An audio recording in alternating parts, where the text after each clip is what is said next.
ना तुम्हारे हाथ पैरों पे कोई काबू है, ना जबान पर। एक भी सवाल का ठीक से जवाब नहीं दिया। एक भी गुण नहीं है इस लड़की में। ना बाबा, हम यहाँ बहू लेने आए थे, कोई चोकर नहीं।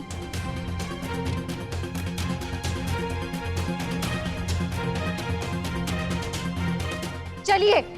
अरे अरे बहन जी आपको गलतफहमी हुई है। विधि का दिल देखिए, ऐसी दिल वाली बहू आपको। अचार बना के सुखा दीजिए अपनी बेटी के दिल का। इसके बारे में बहुत अच्छी अच्छी बातें सुनी थी, लेकिन यहाँ आके पता चला कि हमारे साथ तो धोखा हुआ है।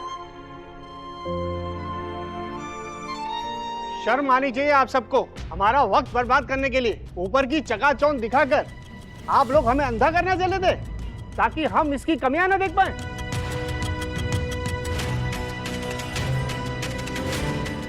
ऐसी बिना गुण वाली लड़की को कौन अपने घर की बहू बनेगा?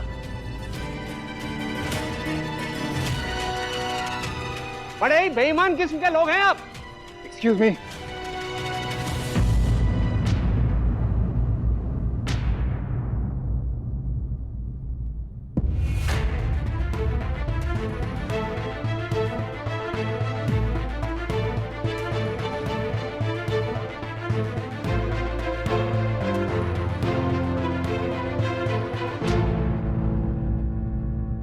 मैं देव हूँ।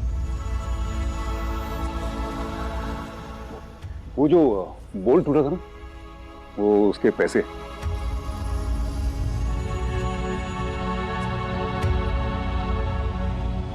यहाँ रख देना।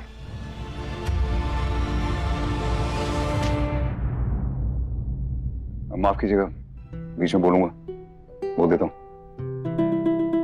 आप जिस परिवार की तरफ ईमानदारी की उंगली उठा रहे हैं, उस परिवार के पास मेरी ये 40 लाख की अंगूठी थी।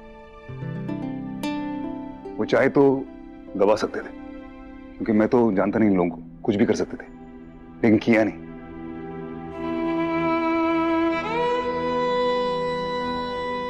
और मैं दावे के साथ कह सकता हूं, एक सेकंड के लिए भी इनका ईमान डगमगाया नहीं हुआ।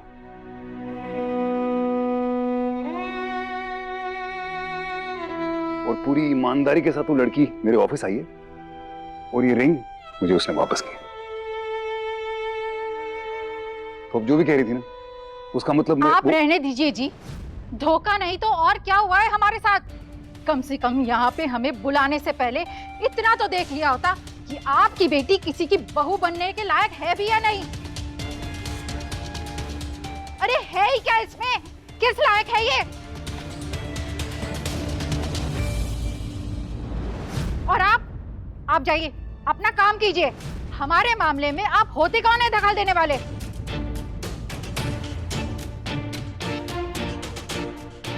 और हम क्यों खड़े हैं यहाँ पे? चलिए, हमें भी चलना चाहिए। बात सुनिए, एक बार बात तो कीजिए उससे। अब बात करने के लिए कुछ नहीं रहा। अगली बार अपनी बराबरी का रिश्ता ढूंढना। तुमने सोच भी कैसे लिया कि इस जैसी लड़की का हाथ कोई काबिल लड़का थामेगा? सूरत तो देखो इसकी, कैसी भोली बनकर खड़ी है। इसके लिए तो कोई भिखमंगा या बेरोजगार या कोई नकारा निकम्मा टाइप का। एक मिनट।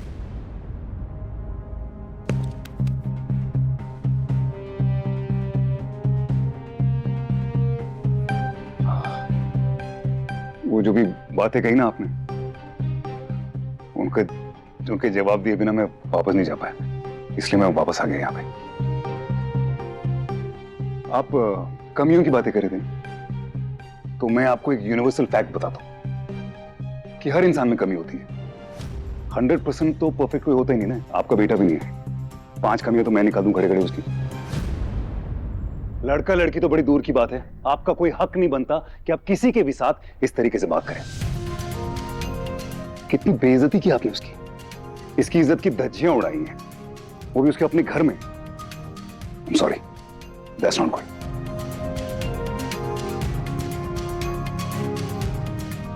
और क्या बोल रहे थे आप?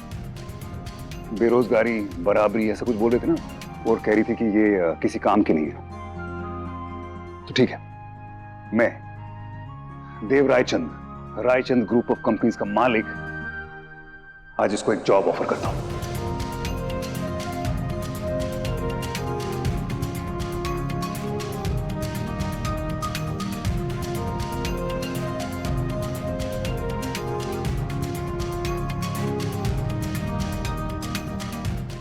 क्यों? क्योंकि ईमानदार है। और इसकी सैलरी, आपकी बेटी की सैलरी कितनी? जितनी भी होगी उससे तो ज्यादा ही सैलरी रखूंगा उसकी, ये मैं आपसे वादा करता हूं।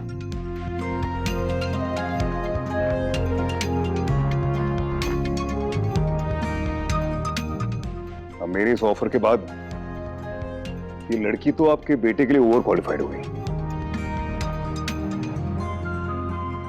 मुझे तो ऐसा लगता है कि अभी अपनी बेटी आपको नहीं देना चाहेंगे। मुझे लगता है ऐसा। चलो एक मिनट। वो बैंगन की भरते की बात कर रहे थे ना? भरवा बैंगन, करेक्ट। तो भरवा बैंगन बनाना आता है या नहीं आता, ये कोई मुद्दा नहीं होना चाहिए जीवन साथी चुनने का। बस इतना था। चलो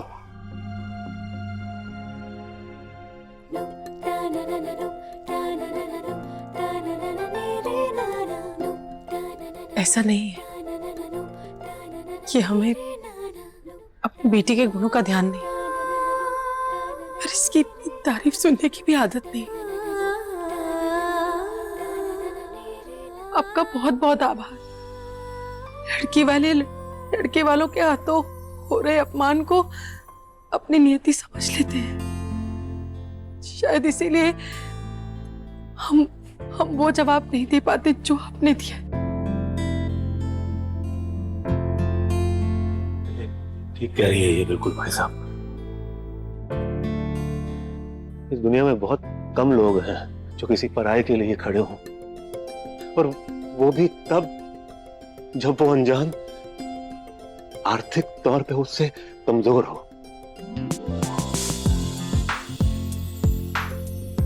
आप और मैं उम्र में एक से होंगे लगभग, फिर भी मेरा दिल कर रहा है कि आपके पांव छूकर मैं आपका। अरे कैसी बातें कर रहे हो प्लीज।